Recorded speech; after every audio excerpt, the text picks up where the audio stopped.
സ്വർണ്ണക്കപ്പിന്റെ വിവരം അറിയാനുണ്ട്. വിജിൻ അവിടെ തയ്യാറാണ് എന്ന് പറയുന്നു. എനിക്ക് വിജിനിലേക്ക് പോകണം. തിരിച്ചു വരാം. യെസ്, വിജിൻ ദാ സ്ക്രീനിൽ വന്നു കഴിഞ്ഞു. വിജിൻ, സ്വർണ്ണക്കപ്പ് എവിടെ വരെ എത്തി?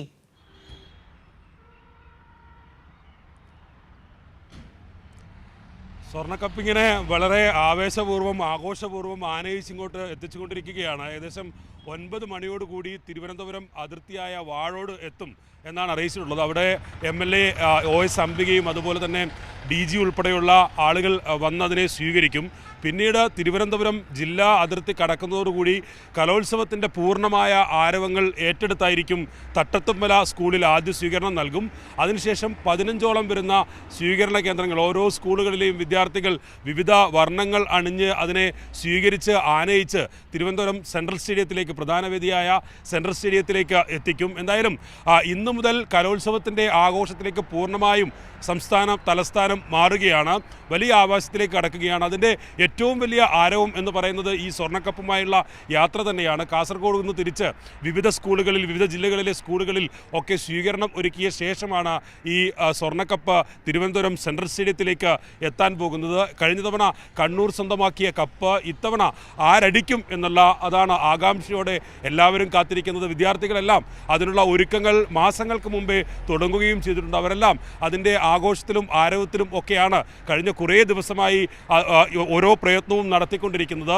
ഓരോ മത്സരങ്ങളിലും തങ്ങൾക്ക് മുന്നേറാൻ കഴിയണം, ഫസ്റ്റ് അടിക്കാൻ കഴിയണം എന്നുള്ള ഒരു ആവേശവും ആഗ്രഹവും ഒക്കെ പ്രകടിപ്പിച്ചുകൊണ്ട് അവർ ഓരോ തവണയും നമ്മളോടുൾപ്പെടെ സംസാരിച്ചിട്ടുണ്ട്. എന്തായാലും ഇത്തവണ ആര് കപ്പടിക്കും, ആ സ്വർണ്ണക്കപ്പിൽ ആര് മുത്തമിടും എന്നുള്ളതാണ് കണ്ടറിയേണ്ടത്. ഞാനിപ്പോൾ നിൽക്കുന്നത് ഈ തട്ടത്തുമ്മല സ്കൂളിന് മുന്നിലാണ്. അവിടെയാണ് ഈ വാഴോട് നിന്ന് സ്വീകരിച്ച് ഇവിടത്തേക്ക് ആണ് ആദ്യം എത്തിക്കുന്നത്. തിരുവനന്തപുരം ജില്ലയിലെ ആദ്യ സ്കൂളിലെ സ്വീകരണം ഈ തട്ടത്തുമ്മല സ്കൂളിലാണ് നടക്കുക. ഇവിടെ ബോർഡൊക്കെ ഒരുക്കിയിട്ടുണ്ട്. നമ്മൾ സംഘാടകരോട് ഒക്കെ സംസാരിച്ചപ്പോൾ അവർ തന്നെ പറഞ്ഞത് വിവിധ വർണ്ണങ്ങളും വിവിധ വേഷങ്ങളും ഒക്കെ അണിഞ്ഞ വിദ്യാർത്ഥികൾ അണിനിരന്നാണ് ഈ തട്ടത്തുമ്മല സ്കൂളിലേക്ക് ഈ സ്വർണ്ണക്കപ്പിനെ സ്വീകരിക്കുക. അതിനുശേഷം ഈ കിരീടവുമായി യാത്ര തുടരും. ഘോഷയാത്രയായി തിരുവനന്തപുരം നഗരത്തിലേക്ക് പുറപ്പെടും. കിളിമാനൂരിൽ ആണ് രണ്ടാമത്തെ സ്വീകരണം. അങ്ങനെ ഈ വഴികളിലെ ജില്ലയിലെ പല സ്കൂളുകളിലും സ്വീകരണങ്ങൾ ഏറ്റുവാങ്ങി ഏകദേശം 17ാമത്തെ കേന്ദ്രമായിട്ടാണ് സെൻട്രൽ സ്റ്റേഡിയത്തിലേക്ക് സ്വർണ്ണക്കപ്പ് എത്തുക. അന്ന.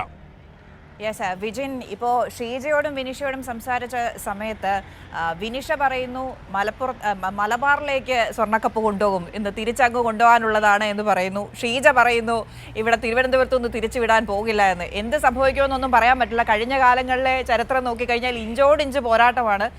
ഇത്തവണ എന്തൊക്കെയാണ് ആ കാര്യത്തിലുള്ള പ്രതീക്ഷകൾ എന്നാണ് കലാകാരന്മാരുടെയൊക്കെ ഒരു അഭിപ്രായം?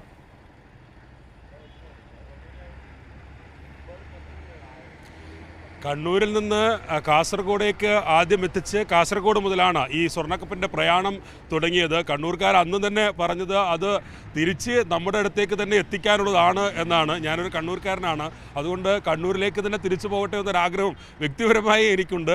പക്ഷേ അതല്ല, എല്ലാ വിദ്യാർത്ഥികളും വലിയ മത്സരങ്ങളുടെ ആവേശത്തിലാണ്. ഇത്തവണ ഒരുപക്ഷെ വിദ്യാഭ്യാസ മന്ത്രിയൊക്കെ സൂചിപ്പിച്ചതുപോലെ ഈ വിധികർത്താക്കളുടെ മത്സരമോ രക്ഷിതാക്കളുടെ മത്സരമോ ഒക്കെ മാറ്റിവെച്ച് വിദ്യാർത്ഥികളുടെ ഒരു ആഘോഷം, അവരുടെ സർഗാത്മക വാസനകൾ പരിപോഷിപ്പിക്കാൻ നടത്തുന്ന ഒരു വലിയ മഹോത്സവമായി കലോത്സവം മാറും എന്നുള്ളതാണ്. തിരുവനന്തപുരം നഗരത്തിലേക്ക് കലോത്സവം എത്തുന്നതിൻ്റെ ഒരു പ്രത്യേകത അത് നമ്മളൊക്കെ നേരത്തെയൊക്കെ സൂചിപ്പിച്ചതുപോലെ വിദ്യാഭ്യാസ മന്ത്രിയുടെ ജില്ലയാണ്, വിദ്യാഭ്യാസ മന്ത്രിയുടെ മണ്ഡലങ്ങൾ കൂടി ഉൾപ്പെടുന്ന വേദികളാണ് കലോത്സവത്തിന് വേദിയാവുന്നത്. അതുകൊണ്ട് തന്നെ വലിയ തരത്തിൽ ഒരുപക്ഷെ കേരളം മറ്റ് വർഷങ്ങളിലൊന്നും കണ്ടിട്ടില്ലാത്ത തരത്തിലുള്ളൊരു ആവേശമായി കലോത്സവത്തെ മാറ്റാനാണ് വിദ്യാഭ്യാസ മന്ത്രി നേരിട്ട് ഇറങ്ങി തിരിച്ചിരിക്കുന്നത്. മറ്റ് മന്ത്രിമാരൊപ്പം തന്നെ MLA ഒക്കെ ജനപ്രതിനിധികളൊക്കെ അതിൻ്റെ ആവേശം ഏറ്റെടുക്കുകയും ചെയ്തിട്ടുണ്ട്. നമുക്ക് കോർപ്പറേഷൻ മേയർ ഉൾപ്പെടെയുള്ളവർ, മുൻ മന്ത്രിമാർ, നിലവിലുള്ള മന്ത്രിമാർ ഉൾപ്പെടെയുള്ളവർ ഒക്കെ ഈ കലോത്സവ വേദികളിൽ മാറ്റിവെച്ച് അവരുടെ സർഗവാസന തെളിയിച്ചവർ കൂടിയാണ്.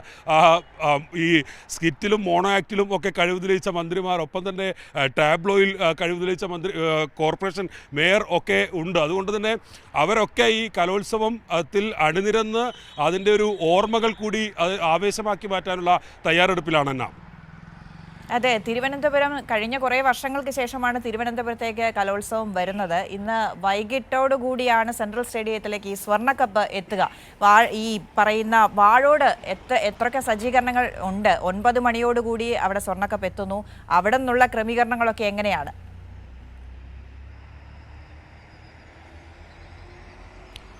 വാഴോടാണ് തിരുവനന്തപുരം ജില്ലയുടെ അതിർത്തി. അതുകൊണ്ട് തന്നെ അവിടെ എല്ലാ ആളുകളും, അതായത് ഇതിൻ്റെ സംഘാടകർ, വിദ്യാർത്ഥികൾ ഒക്കെ എത്തി അവിടെ നിന്ന് ആ വാഹന വ്യൂഹത്തെ ഇങ്ങോട്ട് സ്വീകരിച്ച് ആനയിച്ച ആദ്യത്തെ സ്വീകരണ കേന്ദ്രമായ, ജില്ലയിലെ ആദ്യത്തെ സ്വീകരണ കേന്ദ്രമായ തട്ടത്തൽമല സ്കൂളിലെത്തിക്കും. ഇവിടെ അതിൻ്റെ ഗേറ്റിന് പുറത്ത് ബോർഡുകളും ഒക്കെ വെച്ച് അതിനെ സ്വീകരിക്കാനായി തയ്യാറെടുത്തിട്ടുണ്ട്. വിദ്യാർത്ഥികൾ അണിനിരക്കുന്ന വലിയ തരത്തിലുള്ളൊരു ആഘോഷം, ഘോഷയാത്രയൊക്കെ ആയിട്ടായിരിക്കും ഈ സ്കൂളിലേക്ക് അതിനെ സ്വീകരിക്കും. അതിനുശേഷം മറ്റ് സ്ഥലങ്ങളിലേക്ക്, കിളിമാനൂരിലേക്ക് ഈ തട്ടത്തൽമലയിൽ നിന്നുള്ള രണ്ടാമത്തെ സ്കൂളായി കിളിമാനൂർ ഹയർ സെക്കൻഡറി സ്കൂളിലേക്ക് പോകും. അതിനുശേഷം ജില്ലയിലെ വിവിധ സ്കൂളുകളിലേക്ക് ഈ ഘോഷയാത്ര കിരീടവുമായി വഹിച്ചുകൊണ്ടുള്ള ഘോഷയാത്ര പോകും. എന്തായാലും തിരുവനന്തപുരം നഗരാതിർത്തിയിലേക്ക് എത്തുമ്പോൾ അതൊരു വലിയ ആഘോഷമായി, വലിയ ഘോഷയാത്രയായി മാറും. വിദ്യാർത്ഥി സംഘടനകൾക്കാണ് ഈ ഘോഷയാത്രയിൽ ആളുകളെ അണിനിരത്താനും ഒപ്പം തന്നെ ഘോഷയാത്രയുടെ പൂർണ്ണമായ ചുമതല ഏൽപ്പിച്ചിരിക്കുന്നത്. അതുകൊണ്ട് തന്നെ വിദ്യാർത്ഥി സംഘടനകളുടെ ഒരു ആവേശം കൂടി അതിൽ പ്രകടമാകും എന്ന കാര്യത്തിൽ ഒരു സംശയവുമില്ല. എല്ലാ വിദ്യാർത്ഥി സംഘടനകളുടെയും പ്രതിനിധികൾ, ഒപ്പം തന്നെ അവർ അണിനിരത്തുന്ന വിദ്യാർത്ഥികൾ, അവരുടെ പ്ലോട്ടുകൾ ഉൾപ്പെടെ പലതരത്തിലുള്ള പ്ലക്കാർഡുകൾ ഒക്കെ ഏന്തിയ വിദ്യാർത്ഥികളായിരിക്കും ഇതിനെ തിരുവനന്തപുരം നഗരാതിർത്തി മുതൽ സ്വീകരിച്ച് സെൻട്രൽ സ്റ്റേഡിയത്തിലേക്ക് എത്തിക്കുക.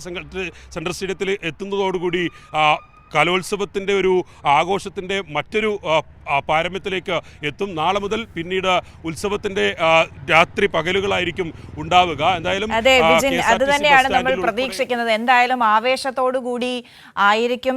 കഴിഞ്ഞ തവണത്തേക്കാൾ ഓരോ വർഷം ഏറുമ്പോഴും ആവേശം കൂടുന്നതാണ് കലോത്സവത്തിന്റെ ഒരു ചരിത്രം. അതാണ് കഴിഞ്ഞ കാലങ്ങളിലൊക്കെ ഉള്ളത്. വിജിൻ, എന്തായാലും അടുത്ത മണിക്കൂറുകളിൽ സ്വർണ്ണക്കപ്പ് തിരുവനന്തപുരത്തേക്ക് എത്തുകയാണ്. അതിന്റെ ദൃശ്യങ്ങളിലേക്കും വിവരങ്ങളിലേക്കും ഒക്കെ നമുക്ക് അടുത്ത മണിക്കൂറുകളിൽ വിജനിലൂടെ പ്രേക്ഷകരിലേക്ക് എത്താം എന്ന് കരുതുന്നു.